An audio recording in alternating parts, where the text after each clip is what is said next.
দেশের উত্তর পূর্বাঞ্চল বা সিলেট এলাকার অন্তত ৮ নদ-নদীর পানি বেড়েছে।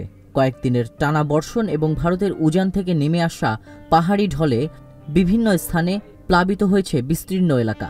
বাড়িঘর ও রাস্তাঘাটের পানি উঠে যাওয়ায় বিপাকে পড়েছেন উপকূলীয় এলাকার বাসিন্দারা। সিলেট বিভাগের ৪ জেলা, ৩ পার্বত্য জেলা নেত্রকোনা, ব্রাহ্মণবাড়িয়া ও লালমনিরহাটে পানি বাড়ছে।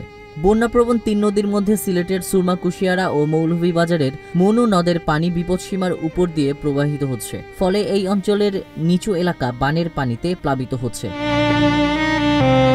বুধবার ৪ জুন ৩ জেলার নিম্নাঞ্চলে বন্যা পরিস্থিতির অবনতি হতে পারে। সোমবার ২রা জুন পানি উন্নয়ন বোর্ডের বন্যা পূর্বাভাসে বলা হয়েছে, সিলেট জেলার সুরমা, কুশিয়ারা নদী ও মৌলভীবাজার জেলার মনু নদের পানি সমতল বিপদসীমার উপর দিয়ে প্রবাহিত হচ্ছে। সিলেট ও ময়মনসিংহ বিভাগের সুরমা, কুশিয়ারা নদী, মনু ও খোয়াই নদের পানি সমতল আগামী ৪৮ ঘন্টা বাড়তে পারে এবং বিপদ সীমার উপর দিয়ে প্রবাহিত হতে পারে।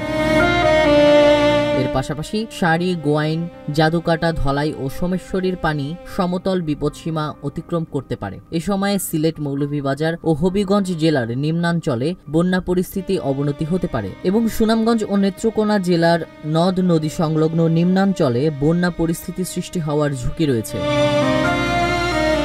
এতে বলা হয়েছে, আগামী ২৪ ঘন্টা চট্টগ্রাম বিভাগের মুহুরী, ফেনী, হালদা, সাঙ্গু, মাতামুহুরী ইত্যাদি নদীগুলোর পানির সমতল বৃদ্ধি পেতে পারে। দ্বিতীয় দিন স্থিতিশীল থাকতে পারে এবং পরবর্তী একদিন হ্রাস পেতে পারে। এই সময়ে মুহুরী, ফেনী, হালদা সতর্ক সীমায় প্রবাহিত হতে পারে।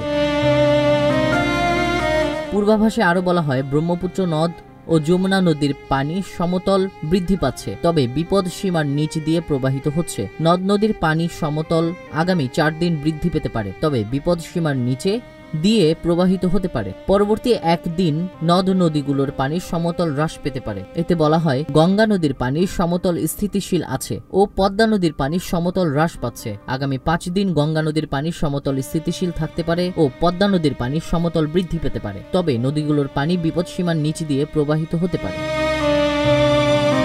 রেজাউল ইসলাম রাজীব, নিউজ ফ্ল্যাশ 71।